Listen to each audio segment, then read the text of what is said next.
biggest summer of the US Men's National Team 2026 cycle will kick off this weekend. And of course, I am excluding the summer of 2026 where they will be playing in the World Cup. The United States of America and an informed Colombia will clash in a friendly match which its purpose is to prepare for the 2024 Copa America. And today, we are going to preview the living out of this friendly. Hi, if you're new here, I'm Filippo, and welcome to Tactical Manager TV, and welcome to our United States of America versus Colombia match preview.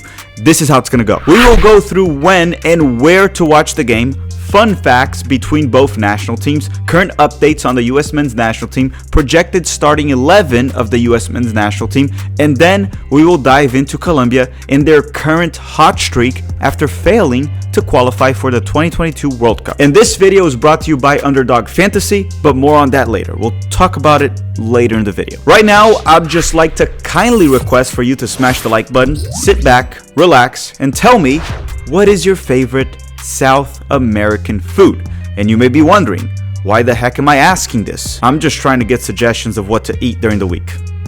That's literally it. So send me your suggestions. By the way, the United States will play Brazil in Orlando next week, and we will be having a Patreon member pickup soccer game with free Tactical Manager jerseys. YouTube members will be invited as well. The Patreon helps us keep the channel going, and so do the YouTube members, and that is the least we can do to say thank you. Feel free to join our YouTube membership or Patreon. The link is in the description of this video, and I will be bringing some former players to play during the event. With that said, let's start the preview and officially begin our US Men's National Team summer coverage. And let me tell you, I will need a lot of coffee this summer. It's going to be a very busy summer. So I will not be using coffee only for its primary purpose. The primary purpose is to take a in the morning. I will also be using it to keep me awake so I can make a lot of videos for you and do live streams. With that said, let's play the intro and let's start the episode.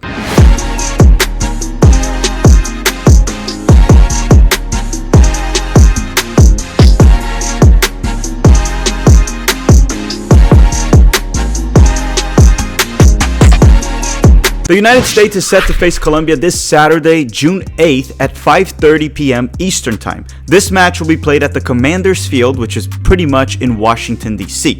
If you live in the United States, you may watch this game on TNT, Telemundo, Universo, Max, or Peacock. We will also be doing a live watch-along here at Tactical Manager TV, so if you want, feel free to mute your TV and listen to my nonsense for 2 hours.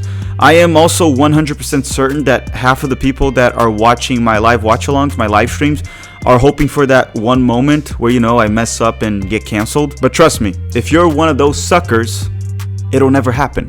Because if you watch my live watch-alongs, all you'll see are brilliant soccer takes and brilliant sex jokes. I'm never getting canceled for those. I'm never getting canceled, period. I'm uncancelable. The United States and Colombia have faced each other 21 times throughout history, with a massive advantage for the Colombians. The United States has only won 3 matches, while Colombia has 14 wins, and the other 4 games ended in a tie. So that's 14 wins for Colombia, while the United States only managed to win 3 games. However, the US Men's National Team won the biggest game between both of these nations. Back in the 1994 World Cup in the United States of America, a much weaker US Men's National Team was able to defeat a Colombian national team that was among the favorites to win the 94 World Cup. And Alexi Lalas was in that team. He started that game where the United States defeated Colombia in the group stage in the 94 World Cup, a Colombian side that had legendary players, and even Pele had them as the favorites to win the World Cup. But obviously, they didn't. They got grouped. The last time these two teams faced each other was actually in January of 2023 during the infamous Camp Cupcake, where both national teams mainly brought domestic players. That game ended with a 0-0 draw and multiple traumatized fans that had to endure 90 minutes of pure soccer terrorism. Having to rewatch that game is something I would not wish upon my worst enemies. Okay, maybe Berhalter. I would wish Berhalter had to watch that game a few times. Which, who knows, maybe he did. The last time these teams actually played each other was all the way back in 2018. Colombia ended up with a 4-2 win, goals scored by James Rodriguez, Baca, Falcão, and Miguel Borja. For the U.S. men's national team, Kellen Acosta and Bobby Wood scored. Oh, and Timothy Weah and Anthony Robinson, that will probably start this game, also started for the United States back in 2018, but we had a terrible team back then, while Colombia was actually really good. Okay, now before we dive into Colombia, let's quickly talk about the current U.S. men's national team and their projected starting 11 to face Colombia this Saturday. Greg Berhalter brought a 27-man roster for the friendlies against Colombia this Saturday and Brazil next Wednesday, to which he will have to cut one player to finalize the Copa America 26-man roster. That said, let's skim through this roster very quickly because I already did a whole live stream talking about it. But let's go through the names. He brought 3 goalkeepers. Ethan Horvath, that plays in Cardiff, or Cardiff City from Wales, the country. Sean Johnson, that plays for Toronto FC. I don't know what he's doing here. And then our starting goalkeeper, Matt Turner from Nottingham Forest.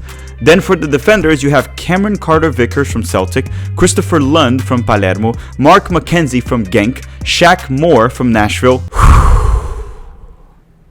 Calm down. It's 2024. And we're still calling up Shaq Moore. Let's all calm down. There's no reason to panic. Panic. You can panic. And then you have Tim Ream from Fulham, Chris Richards, the center back from Crystal Palace, Anthony Robinson, our starting left back that plays for Fulham, Miles Robinson, the center back from FC Cincinnati, Joe Scally from Borussia Mönchengladbach. In the midfield, we have Tyler Adams from Bournemouth, Johnny Cardoso from Real Betis, Luca De La Torre from Celta de Vigo, Weston McKennie from Juventus, Yunus Musa from Milan, Gio Reyna from Nottingham Forest, Malik Tillman from PSV, and then his brother Timmy Tillman from LAFC. The forwards are Brendan Aronson from Union Berlin, Floating Balogun from Monaco, Ricardo Pepi from PSV, Christian Pulisic from Milan, Josh Sargent from Norwich, Tim Weah from Juventus, and Haji Wright from Coventry. At the time of this recording, I would say there are only 2 players that have some minor fitness concerns, and one of them is Josh Sargent due to an ankle injury he had in the past few weeks. The other one is Tyler Adams that has been dealing with fitness issues for the past 12 months. However, they should be healthy. Now let's try to predict what Greg Berhalter will do. What will be his projected starting 11? And I understand that you might not want to dive into Greg Berhalter's mind, so let me do that for you. And there have been rumors that Berhalter would be trying a back 5 at some point, or a back 3 with wingbacks, whatever you want to call it, 6 or half a dozen. But I don't know. I don't think we will see a back 3 against Colombia. Maybe against Brazil next week, I'm not sure. He'll probably go with his infamous rigid 4-3-3. With Matt Turner on goal, Joe Scally as the right back, replacing an injured Serginho Dest that is out of the Copa America, Anthony Robinson as the left back. The 2 center backs will likely be Chris Richards and Tim Ream, and then the midfield, from what I heard, it will be Johnny Cardoso, Weston McKennie, and Gio Reyna. Musa and Tyler Adams didn't play much against DC United's reserves. They had a friendly, and they just didn't play much. It looks like Johnny might actually start, at least against Colombia. That is what I heard. Tyler could still maybe start and get 45 minutes and Johnny get the second half, but I would not count on Yunus Musa starting. That is for sure. Timothy Weah will be the right winger, Christian Pulisic will be the left winger, and up top, we will have Floating Balogun. And I'll say one thing, if we do see a back 3, I'd like to see Tim Weah as the wingback instead of Joe Scally. Now, before we continue to talk about Colombia, a quick word from the sponsor of this video, Underdog Fantasy. And if you haven't already, make sure to smash the like button. We'll be back in 1 minute. And thank you, Underdog Fantasy, for sponsoring Tactical Manager TV. Underdog Fantasy is a fun game to play prior to any soccer match, or basketball, or football as well, but we don't talk about those 2 in Tactical Manager TV. Sometimes basketball during live watch-alongs. I have been playing Underdog Fantasy for over a year now. You can download the app by using the link on the description of this video, and you can also use the promo code TMTV. And Underdog will be matching your first deposit for up to $100. And in the process, you will be helping the channel avoid bankruptcy. The game I mainly play is called Pick'em. You just click on it, scroll to the soccer section, and pick a player for a specific match and select the stats that you believe will be lower or higher. It's very easy to play, but be smart about your picks because it's not easy to win. I'll be playing some Underdog Fantasy during some match live streams or match live watch-alongs, so stay tuned for that, as I will be forced to cheer for for a player or root against him. Now, I am a professional hater, so I'll probably be rooting for the player's downfall. Once again, don't forget to use the promo code TMTV and use the link on the description of this video. Thank you, Underdog Fantasy, for sponsoring the channel. Now let's talk about Colombia, which for this section of this video, I counted with the help of Colombian scouts on Twitter. Their handle will be in the description of this video, and I truly appreciate all their help. After failing to qualify for the 2022 World Cup, this team has been on a hot streak. They were one of the most informed teams coming into the Copa America. But understand that national team form can very well tank from one camp to another because these players stay apart for months at times, and a lot can change. But anyhow, Colombia is currently on a 5-game winning streak. During this run, they managed to defeat Brazil and Spain, but it goes far deeper than that. The last time this team lost a game was in February of 2022 against Argentina. The same Argentina side that a couple months later won the World Cup. That was the last time Colombia lost a game. During this stretch, they managed to get multiple impressive results. As I already mentioned, they did defeat Brazil and Spain. They also did beat Japan, Germany. They tied with Uruguay, which is, a team that many claim to be one of the favorites to win the Copa America. Colombia currently sits in 3rd place in the CONMEBOL World Cup qualifying, only behind Uruguay and Argentina. They're also the only undefeated team in CONMEBOL qualifiers with 3 wins and 3 draws in 6 matches played. Pretty much what I'm saying is don't let the fact that they missed, the 2022 World Cup make you believe they're terrible. They're not. They're actually very good. During the summer of 2022, they signed Argentine coach Nestor Lorenzo to take over the team. And listen, I love hating on Argentina. I am one of their biggest haters, but boy, do they produce some good coaches. So Nestor Lorenzo has done a remarkable job. He has been in charge for 18 games with 13 wins and 5 draws, no losses. I think Colombia's success is due to 2 factors. A coach that has gotten the whole to be greater than the sum of its parts, something that Greg Berhalter has failed to do so with the US men's national team so far. And the other thing is having the right players to play a specific way. This is a very aggressive team that normally presses quite a bit and does not like sitting back. In terms of formation, I would say they mainly play a 4-2-3-1, and I have seen them play a 4-4-2 a few times. I guess it depends if James Rodriguez is available. If he is, they'll likely play a 4-2-3-1 as he plays as the 10 and as the team captain. If not, we could see Colombia play in a 4-4-2. Will James Rodriguez be available against the US? He's questionable. He was injured for São Paulo, so if he doesn't play, maybe we'll see a 4-4-2 from Colombia against the US men's national team. And this team is not just James Rodriguez, which, by the way, he's definitely past his prime, but he is a brilliant player. You see, they have players like Jefferson Lerma, and I hope I pronounced that correctly in Spanish, which he is a great central defensive midfielder for Crystal Palace. The back line is fine. They don't have brilliant names, but they're very well put together, and they work well. And I personally like Jerry Mina. They also have 2 brilliant young talents. John Duran from Aston Villa, a former Chicago Fire player, is a fantastic 20-year-old forward.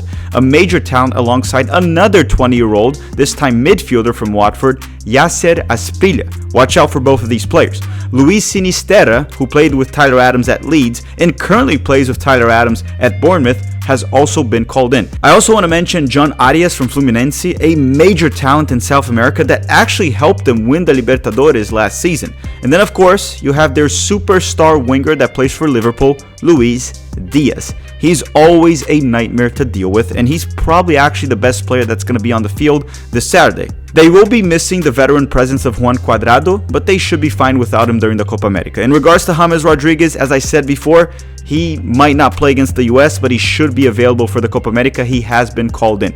But what's my overall point here about Colombia? They are title contenders for the Copa America. They're likely number 4, just behind the big 3, Brazil, Argentina, and Uruguay. So this friendly will be a major test for the US men's national team, even though it's a friendly. And understand, the result is not really what matters the most. Of course, go for the win. We want the US to win, but how we play matters far more. I'd rather us play very well and lose 1-0. That'll be encouraging for the Copa America.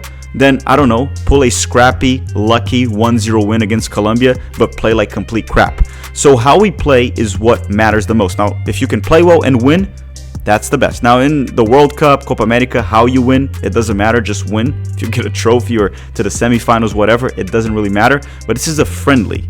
And since it's a friendly, how we play matters a lot, and I will be judging that.